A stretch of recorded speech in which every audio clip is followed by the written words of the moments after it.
Merhaba arkadaşlar. Bu çalışmamızda HMI ile PLC arasındaki mevcut haberleşme yöntemimizi pratik olarak nasıl değiştireceğimizi göreceğiz. Şu anda gördüğünüz gibi bir proje çalışmakta. HMI ve PLC üzerinde sıcaklık değerleri okunmakta. Ve ilgili çıkışları aktif pasif yapabilmekteyiz. Bu işlemi şu an iki cihaz arasında RS485 hattı üzerinden gerçekleştiriyoruz. Şöyle hattımızı çıkarttığımızda timeout'a, zaman aşımına düşecektir sistem. Yani haberleşemeyecektir. Amacımız RS485 hattı üzerinden yaptığımız haberleşmeyi Ethernet hattı üzerinden gerçekleştirmek. Fakat bunu pratik olarak yapmak istiyoruz. Yani mevcut projeyi hiç bozmadan çok hızlı bir şekilde haberleşme yöntemimizi değiştirmek istiyoruz.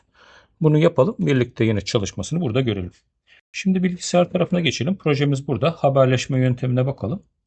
Burada gördüğünüz gibi şu an 485 port üzerinden, COM2 üzerinden haberleşmemiz gerçekleşiyor iki cihazda. Biz bunu Ethernet üzerine almak istiyoruz. Öncelikle buradan adres etiket editörümüze gidiyoruz ve bu adreslerimizi bir dosyaya kaydediyoruz. Daha sonra çekeceğiz. Tekrar yazmaya uğraşmamak için. Tekrar çektiğimizde bu uzantıları değiştirdiysek buradan onlar da güncelleyeceği için onunla da uğraşmak istemiyoruz. Dolayısıyla bu haliyle bunları bir dosyaya kaydetmek istiyoruz. Dosyaya test ismini verdim. Kaydettim tüm taglerimi.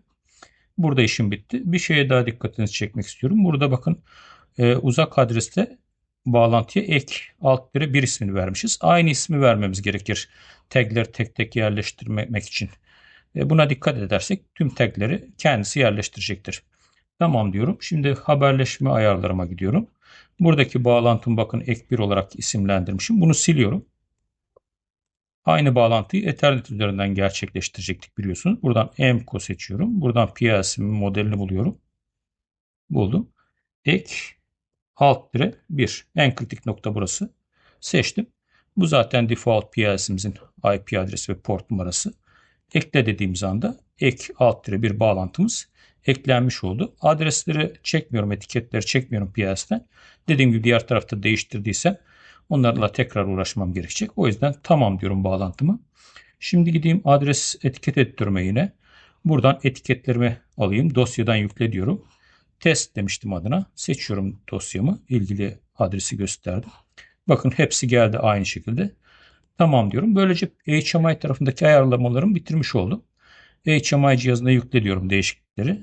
Şimdi yüklenecektir. Göreceksiniz. Bakalım. Tamam, o yüklensin bir taraftan. Yükleniyor. Bizim PLC tarafında bir ayar daha yapmamız gerekiyor. Yapmam gereken bir ayar var.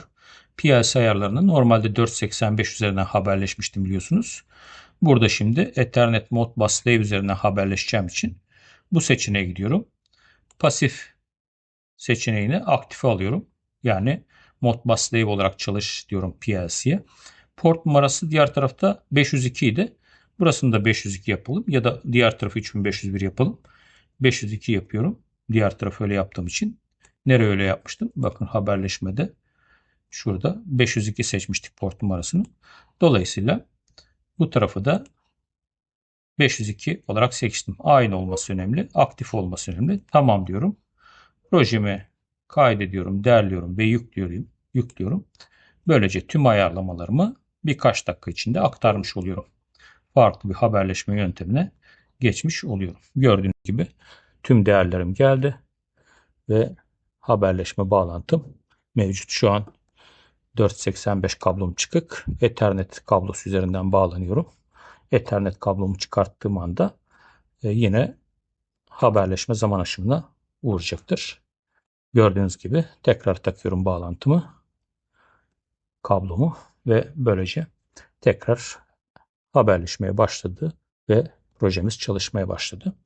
Arkadaşlar kısaca bu şekilde haberleşme ayarlarının değişimi.